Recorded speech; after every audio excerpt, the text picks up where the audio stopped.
Okay, so let's talk about Adler. So quite a few concepts that could be included in a discussion about Adler. Some of them I'll spend a bit more detail on, and some of them I'll just briefly touch on because they're not in the text. So this is stuff that I've put together based on my own reading about Adler and previous teaching I've done on Adler, etc. As with all these lectures in this series, so it is mostly additional to what you have access to in the text and so on. Alright, so a fundamental concept about Adler's thinking was the fact that we start off inferior and then we spend our lives essentially overcoming that inferiority. And not inferior so much as in like worthless, etc., but inferior from the point of view that we are not as good, we are not as strong, we are not as smart, we are not as whole and so on as we could be, as befits the potential that we have. And indeed, when born, we are very much inferior. So we would be in a lot of trouble if we didn't have parents, family, society, etc., in order to assist with our upbringing, because we are not capable of fending for ourselves physically, let alone anything else. So Adler took this idea and said, so because we are born so lacking in so many ways, you spend your life journey basically becoming more, so developing, growing, changing, improving in all sorts of areas and all sorts of facets in order to work towards being more. And it's not critical that you necessarily achieve that you fulfill your potential, that you become the best whatever it is that you can be and so on. The critical thing is the journey, is the process, is the working towards overcoming those inferiorities and working towards becoming more. So we should aim for success and personal superiority. So rather than being superior from the point of view of being better than others, being smarter than others, having more money than others, having a more successful relationship than others and so on, what's more important is that you strive to basically improve yourself, to develop yourself, so on. And it's not about being superior to others, but being superior to how you were before now. So personal superiority. Adler mentioned the idea of masculine protest, which you may have heard of, and a lot of people think that this means that Adler was quite sexist, that he said that the feminine, and thus women, are weak and men and masculine are strong. That's not actually true. Adler was one of the earliest advocates for equality and the idea that there isn't a superior gender. Instead, what Adler was talking about when he used the terms masculine and feminine were the traits. So, for example, the traits that we generally associate with being masculine are strength, are courage, and so on. And the traits we talk about in terms of femininity are often the opposite. However, as a male, you can have feminine traits, and the positive feminine traits, such as nurturance and care and so on. That doesn't mean that you are weak, and as a woman, you can have masculine traits, as strength and courage, etc. And so it's about the traits rather than the gender per se. As I said before, we are inferior. There are ways of compensating for our inferiorities, and ideally you'll develop your superiority, your personal superiority, in a socially useful manner, which means that as well as becoming better, etc., you'll do it in a way that benefits others, not just yourself. But we'll come back to that again in a bit more detail shortly. You would have heard of the idea of of an inferiority complex and of a superiority complex. So those terms are both in general usage, and they come from Adler's ideas.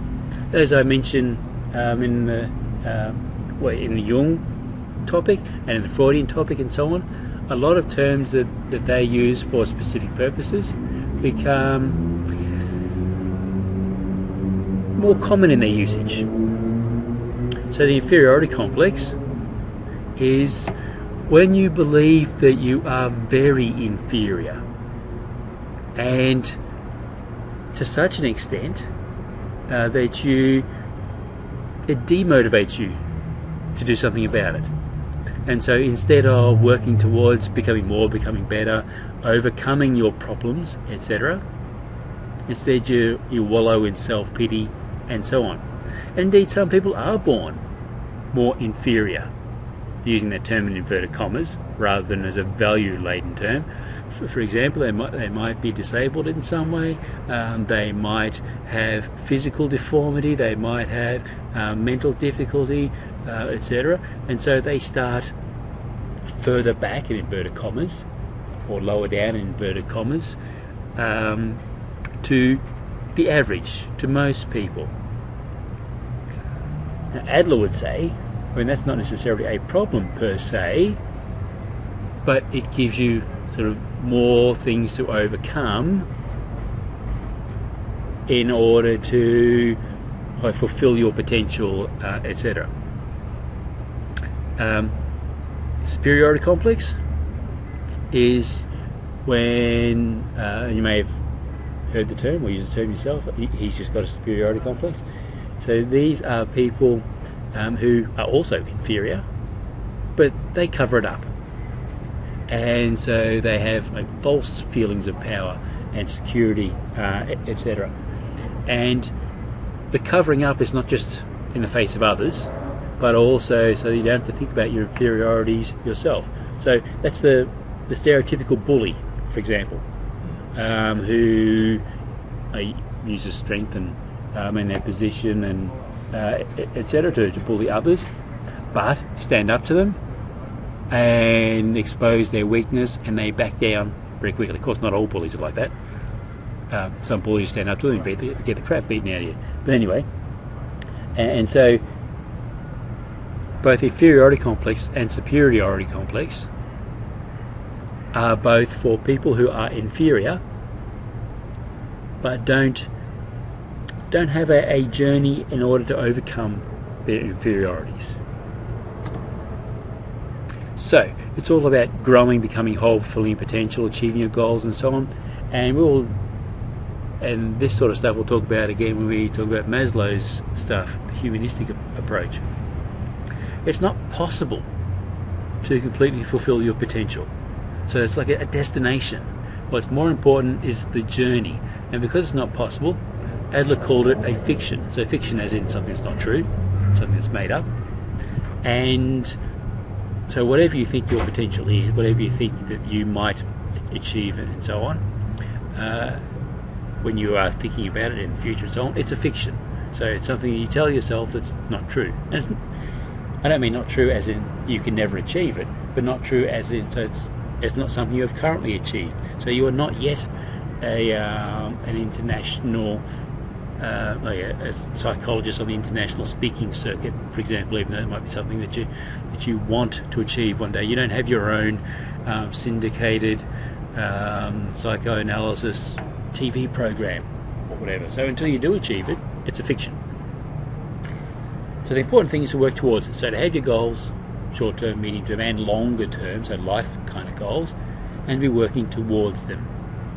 And we'll talk about self-actualization and stuff when we get to the humanistic approach, and you'll see all sorts of parallels there. And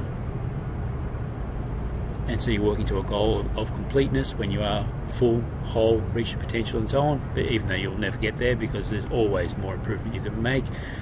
In order to have this as a journey, you've got to start out as inferior. So if you have that stuff handed to you, then there's no growth, there's no development, there's no effort to expend and so on. And so those who do achieve their goals early in life often feel kind of lost and somewhat deflated. They've gotten there and kind of like, okay, now what? And so Adler would say for a person with such feelings, would say, well, okay, so set a new goal. Maybe that wasn't, given that you had achieved it and so early as a goal, perhaps that wasn't aiming high enough.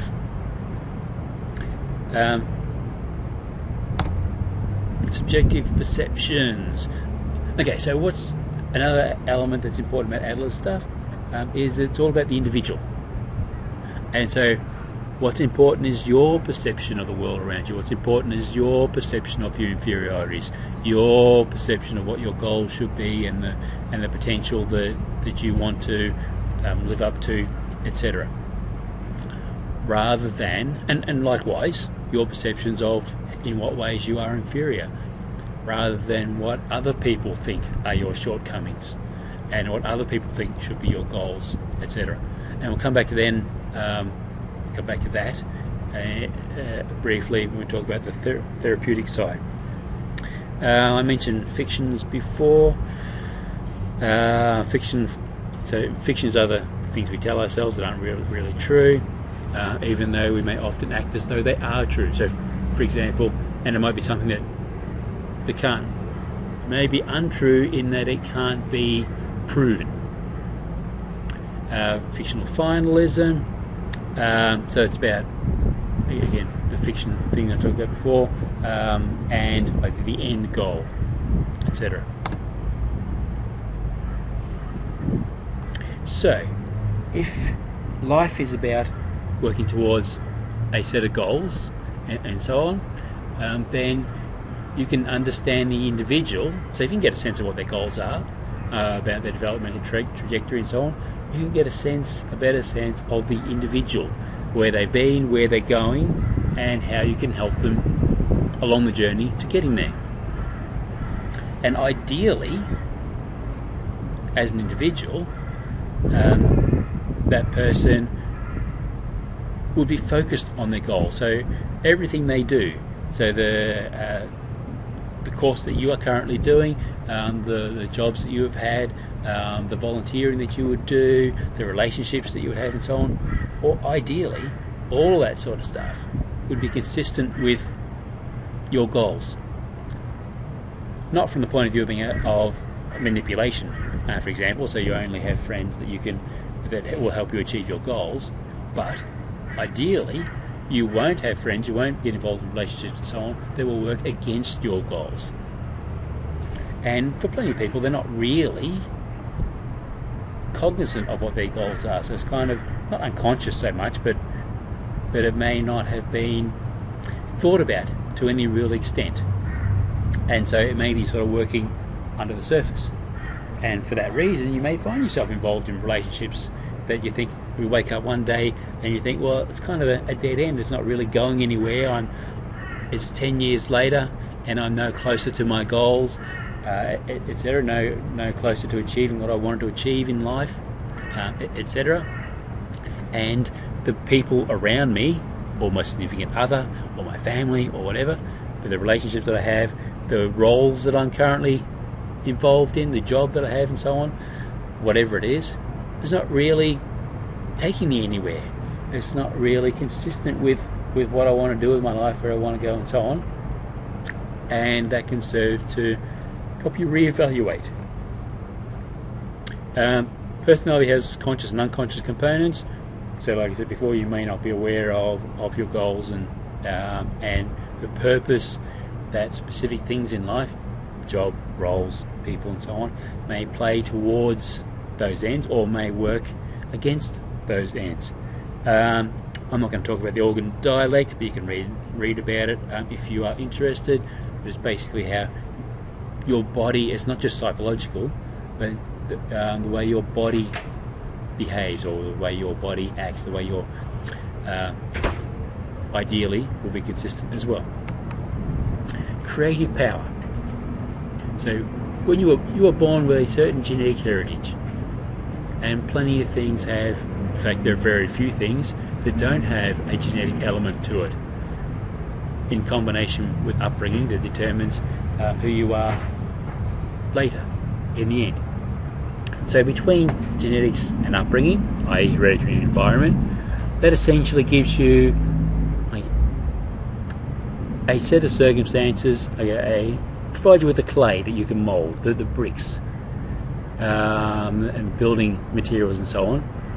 And then Adler said, what you make of that is up to you. So you can't do anything about your genetics, you can't do anything about your early upbringing and so on. But you can do something with what the hand that you've been dealt.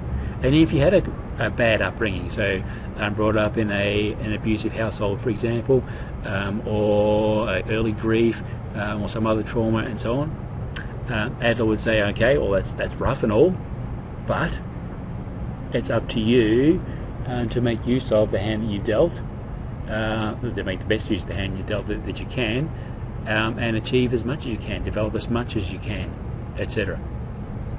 So we have the freedom to make of that what we will. Most people don't, or many people don't take that freedom, or at least don't take it as far as they could, and don't achieve as much as they could, don't achieve anywhere near the potential they could, or waste a lot of time and so on. But you have the freedom, you have the creative power. It's up to you how much you use that to create yourself. And Adler said, so by the time you're 4 or 5 years old, you can begin shaping who you are and who you're going to become, and so on. Right, so that leads to the idea of style of life. So style of life is kind of like your personality profile. So it's how you interact with the world and others, etc. And Adler said there are a bunch of different kinds of styles of life, and they have essentially two dimensions. And so one is activity, so high activity or low activity, or between high and low activity. So the amount of activity, i.e. the amount of energy you put into things. And when I say things, I mean people, yourself, and so on. So the amount of energy that you expend. And the other dimension,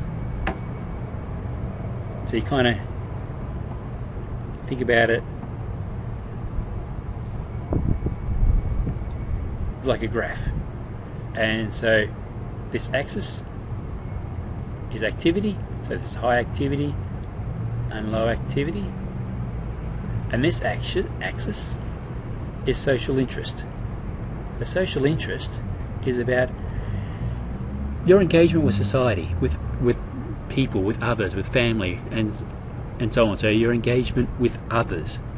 And so ideally having a high activity, i.e. putting lots of energy in and expending energy and so on, and taking the initiative, etc., coupled with high social interest, i.e. having an interest in the world around you, around people, and helping others achieve and playing a part in society, a useful part in society at all levels. So at the individual relationship level, at family level, at neighbourhood, community, national, and so on, and at international, i.e. species level, such that your journey has a positive impact not just on you but on others as well. So some styles of life, so ruling type, under the mouse, see somewhere, ruling type, high activity, low self-interest, and so that's all about your own goals, take advantage of others and so on. Getting type, low activity, high social interest. Avoiding type, and so ideally people will be the socially useful type, high activity, high social interest, and so dealing with life's problems, having realistic appraisals of the world around you and yourself and so on. And these people end up being successful in terms of their job, in terms of relationships, in terms of the roles they take in society, etc. Alright, an image that I stole from the internet somewhere, or borrow, depending on your point of view. So start with inferiority, and early in life we develop some creative power, and that creative power continues to develop as you age, and you use that power to strive for significance. Remember, that significance in terms of yourself rather than being significant in the world and superior to others and so on. And you can either do it in a positive way or in a negative way. So more social interest, so positive direction, overcoming difficulties, making improvements, being more complete, aiming for perfection and so on, or in a less social interest way, self-enhancement, self-protection, power over others and so on. All these things, each of these things and others, are about becoming superior, so overcoming inferiority and so on. Half of them, however, have a benefit to others, society, and the other half have a benefit, more benefit you and not so much society. At normal development, all have creative power and free to make use of it as you like, and some people don't, and that can lead to abnormal development and problems later on. Underdeveloped social interest, setting goals that are too high, living your own private world, and therefore have a low social interest, being rigid and dogmatic in your pursuit of your goals, and so on. And all that leads to being over-concerned with yourself, lack of care for others, and so on, all leading to problems or underlying problems. I mentioned an inferiority complex before, where you may exaggerate the deficiencies that you have, the inferiorities that you have, and so on. Rather than do something about them, instead you prefer to wallow in self-pity and so on, and expect from others, like the society owes you because you're born in this way or because you're brought up in this way or whatever, others owe you, etc., rather than doing something about it yourself. Pampered style of life. And so when Adler was talking about this long before the more recent thinking about the way kids have been, like a whole generation or multiple generations of kids been brought up with the idea that no one fails, so there's no one loses, everyone gets a ribbon, everyone gets a medal, etc. And so as a social experiment, there's plenty of evidence to suggest that it has failed and produced adults who have low social interest, and adults who are incapable of dealing with life setbacks, have lacked resilience, and mental toughness, etc. And so Adler was talking about this sort of stuff in terms of being a pampered style of life long before getting to this stage. A neglected style of life, so being neglected as a kid also has causes difficulties, not surprisingly. Safeguarding. So safeguarding is about protecting yourself from negative evaluation by others or by yourself. So there are a number of ways of doing it. So one is to make excuses. So someone might say, you should travel, you should aim for a better job, you should get out of that relationship, or whatever. And so as a means of, rather than dealing with the difficulties that people have in their lives or whatever, they make excuses. Yes, that's true, but like the current job pays well. Yes, it's true, but there are good things about that relationship, etc. Or if only I hadn't taken this job, if only I had travelled when I had the chance, if only I had kids later, or whatever. Again, excuses. What Adler would say is, okay, you've got what you've got. Instead of stop making excuses, stop looking for excuses, and instead just deal with it and move on. So make use of the hand that you've currently got in front of you. Another safeguarding tendency is to react aggressively towards others, and so in order to deal with the fact that you are not achieving, that you are not developing, you are not growing and so on, that you are inferior, is to put other people down. So belittle them, their achievements, not be gracious in loss, and so on. And by putting them down, dragging them down to your level, making yourself feel better about yourself. And you probably know people who do that to you. Accusing others of being responsible for your own failures. Well, it's not my fault, it's my partner or my family made me this way, it's my mother's fault, it's boss's fault, etc. You always have choices. Some choices are harder than others, but you always have choices. Another means of safeguarding is to accuse yourself in order to gain attention and make others feel guilty.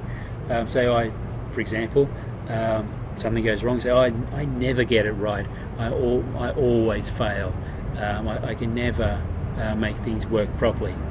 So on, you make a big deal of it, so that in order for someone to say, oh no, it'll be okay, it wasn't completely your fault, there are others to blame, your ship will come in one day, I'm sure of it, and so on. So you're getting other people to make excuses for you. Another safeguarding tendency is withdrawal. So rather than think about it, rather than deal with it, you run away, distance yourself, and so on. Withdraw. Also, another approach is to do nothing. If you do nothing, if you basically just tread water, then you can't fail. You can't make it worse. Of course, at some stage you'll look back and you'll realise that time is up. You are no longer physically capable of travel, for example, or you've left your run too late and there's no way you're going to be able to break into the field that you always wanted to work in, etc. Hesitating and putting obstacles, minor things in your way that you can achieve and feel good about yourself, but in reality they're not really all that useful. So Adler talked about the idea of courage. So it does take courage to examine your inferiority, i.e. where you are lacking, and examine the world around you and your relationships and so on, in order to look for ways to overcome those inferiorities, to become better, to set goals and set out to achieve them. Because often, in order to do that, you'll have to get out of your comfort zone. If you're in your comfort zone, you are not growing, you're not developing. If you're in your comfort zone, you are not being challenged. Most people prefer it that way. It's easier to stay within your comfort zone rather than being challenged. So it takes courage to set and answer challenges. Courage that a lot of people don't have. Early recollections, I put an activity, an exercise on the help side. You can have a tinker with the early recollection stuff rather than be talking about here. Another big area of Adler was the idea of birth order, or was the idea that the order in which you are born, not as in whether you came out head first or feet first, but whether you are the firstborn child to your family, the second-born child to your family, the only child in your family, and so on, has an impact on your personality. And a lot of research has gone into this area. So if you did a search on birth order, lots and lots of stuff will come up, and others have followed up on this. So one of the big names in this followed up from what Adler did is Sulliway. And for example, you may have heard that firstborns want to rule the world and laterborns want to change it. And there is a degree of supportive evidence that birth order has an impact. So for example, a lot more firstborns have been president, have been surgeons, president of the US, have been surgeons, have been astronauts, have been partners in law firms, and so on. So it seems that being firstborn does seem have an impact on your eventual achievements. Of course, from a research point of view, there will be more firstborns than lastborns, if you include only borns as firstborns. Anyway, it's not really complex, and so I'm not going to spend any time going into that, but you can read about it a bit further and consider, just Google it, and consider the place in which you were born in your family, and compare your personality and your achievements and so on, and your way of going about things to older siblings that you might have, and younger siblings you might have, and so on. Therapy. According to the text, and this did come from the chapter, and there are 4 phases of therapy. First is to establish a relationship, and that should be the case for all brands of therapy that you might pursue. So establishing a relationship, the building rapport, being supportive, etc. And this needs to happen before you even start to talk about what the problems might be.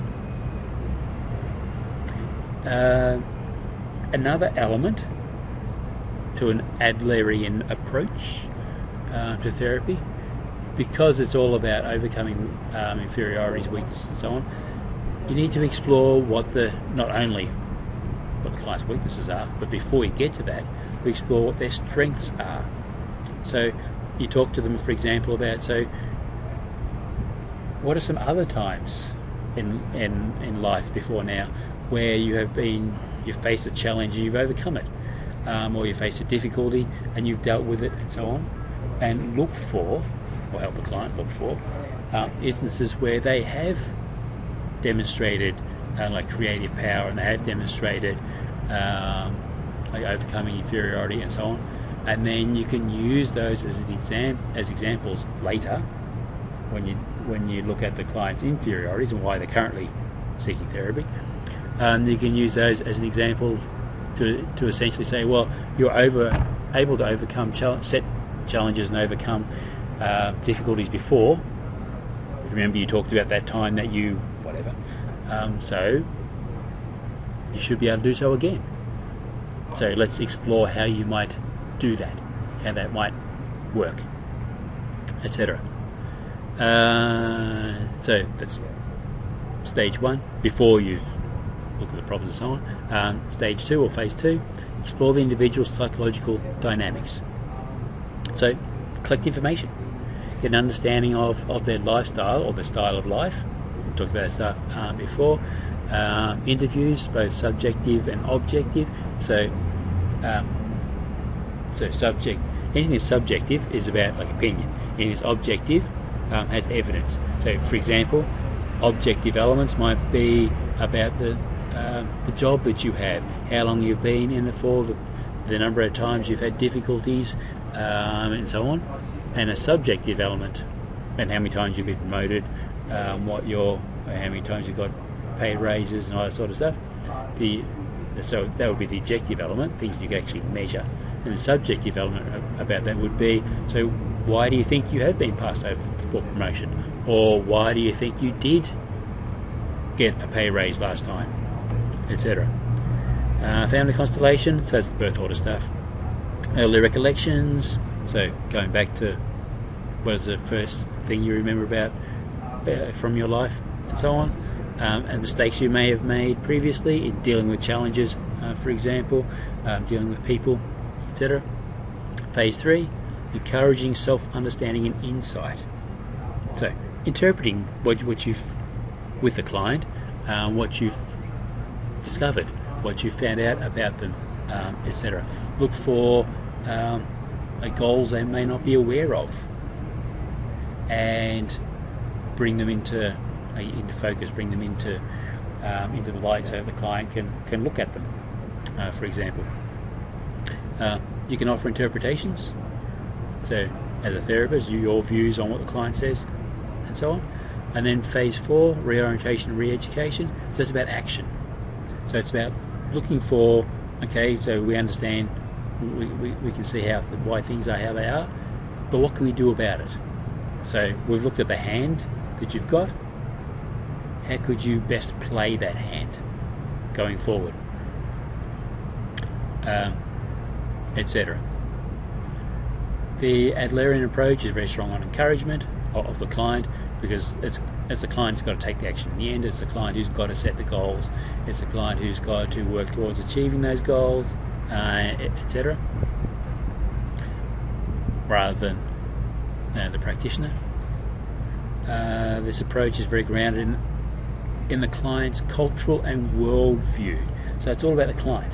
It's all about understanding where you are as a client at the stage in your life, where you are in terms of social relationships, in terms of career progression, in terms of all sorts of things, but including things like whether religion or spirituality plays any part in your life, whether the particularly cultural aspects, racial aspects, gender-based aspects, age-based aspects, and so on.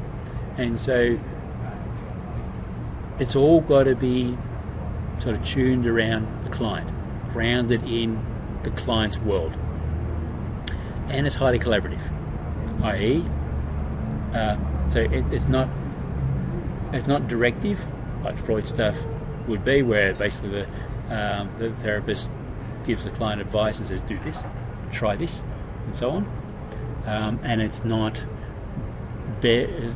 super client focused, where it's all about the client, and you don't, and for example, the humanistic approach, where the therapist shouldn't give any suggestions really. It's not the therapist's place to provide any advice, and so on. And all ideas have to come from the client, and so the challenge is to draw it from the client. So the Adler approach is somewhere in between. So it's fine for the therapist to provide suggestions, provide advice, and so on. But you would say, as a therapist, you might say, what do you think about that idea? How do you think that idea might work for you? Do you, what would be, like, so if you take that as your starting idea, that idea I just gave you, take that as your starting idea and build on it, where do you think it would go? How would it work in your life, in your relationship, or whatever?